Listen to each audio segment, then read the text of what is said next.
Hello everyone! I am super excited to be reading one of my favorite picture books to you out loud.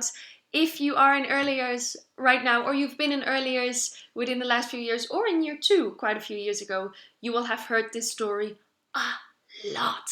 I love it. I think what I like a lot about the book I'm about to read is the illustrations. They're funny and colorful. The story itself is wonderful because it has a lot of rhyming words in it and a lot of repetitive patterns, which means that after reading the first few pages, you can kind of guess what the author might write next. And it's wonderful for reading out loud. And please read it out with me, guess the next rhyming words, and say it out loud to the screen. Are you ready? This is my all-time favorite picture book. Have you heard the story before?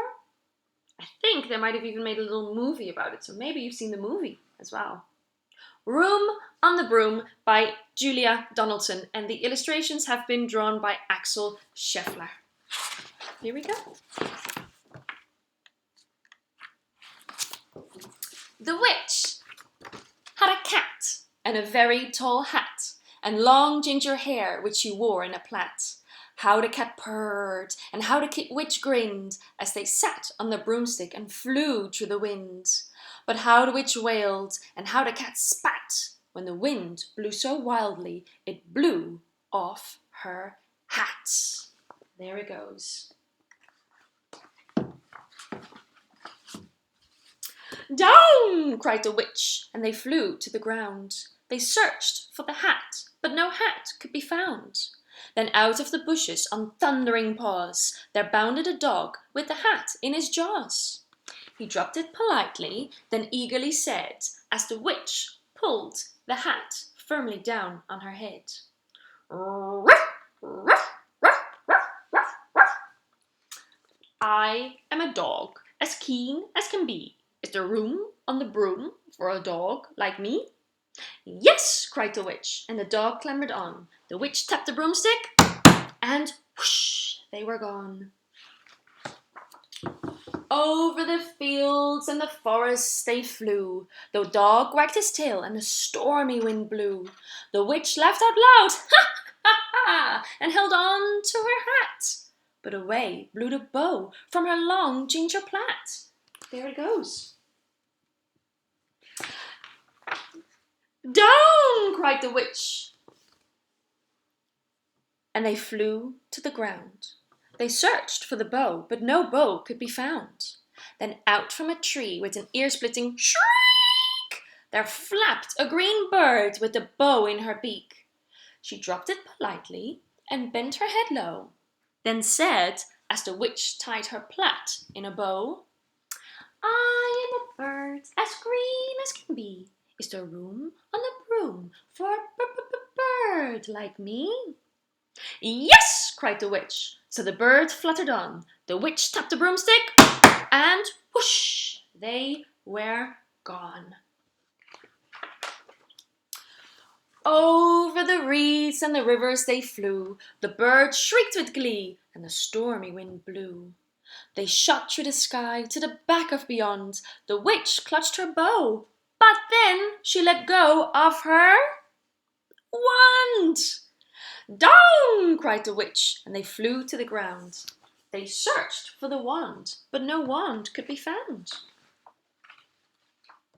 Then all of a sudden, from out of a pond, leapt a dripping wet frog with a dripping wet wand.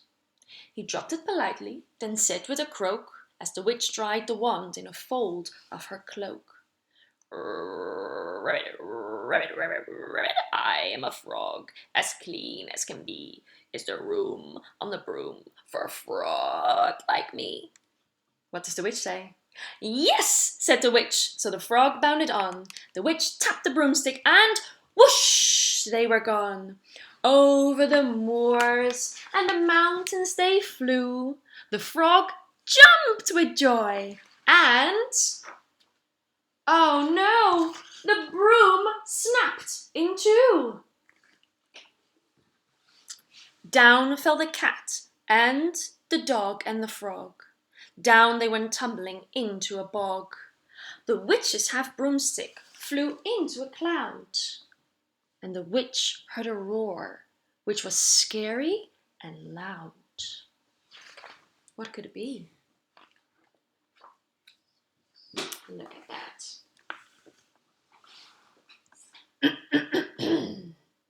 I am a dragon, as mean as can be, and I'm planning to have witch and chips for my tea. No, cried the witch, flying higher and higher. The dragon flew after her, breathing out fire. Help, cried the witch, flying down to the ground. She looked all around, but no help could be found. The dragon drew nearer, licking his lips, and said, maybe this once I'll have witch without chips.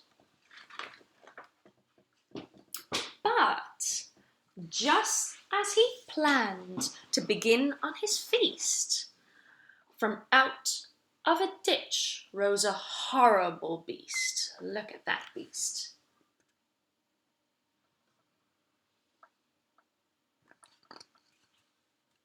It was tall, dark, and sticky, and feathered and furred. It had 1, 2, 3, 4 frightful heads and wings like a bird.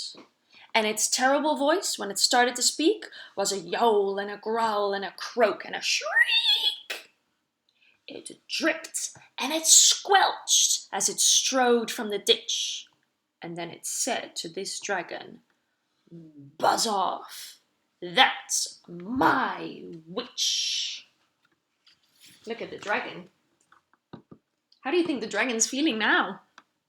Yeah, not that brave and angry as he was before. The dragon drew back and started to shake. I'm sorry, he spluttered.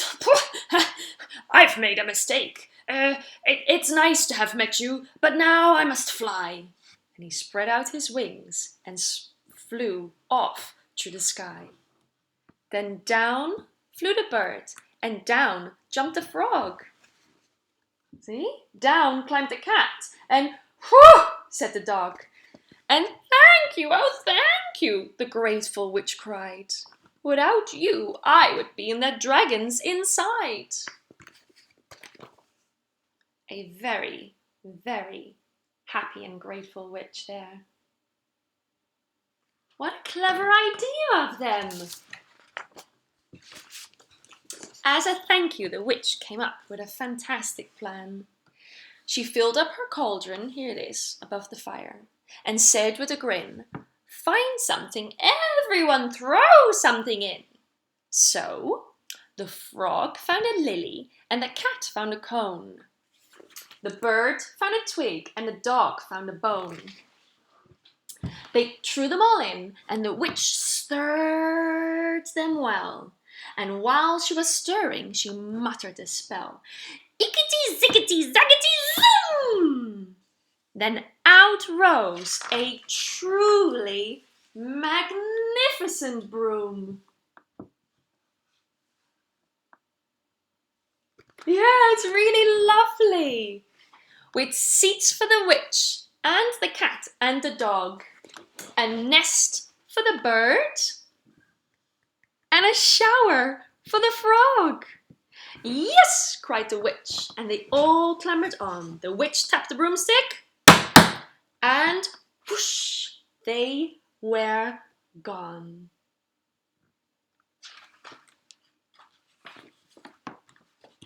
I hope you enjoyed the story just as much as I enjoy it every single time I read it. Maybe you have read some other stories by Julia Donaldson. She is an amazing author, and she actually has done a lot of work together with Axel Scheffler. He does a lot of the illustrations, a lot of the pictures for her storybooks, and Julia Donaldson actually wrote this story, I believe, for the first time as a song about a witch with room on the broom. And then she made it into a story and a picture book together with Axel.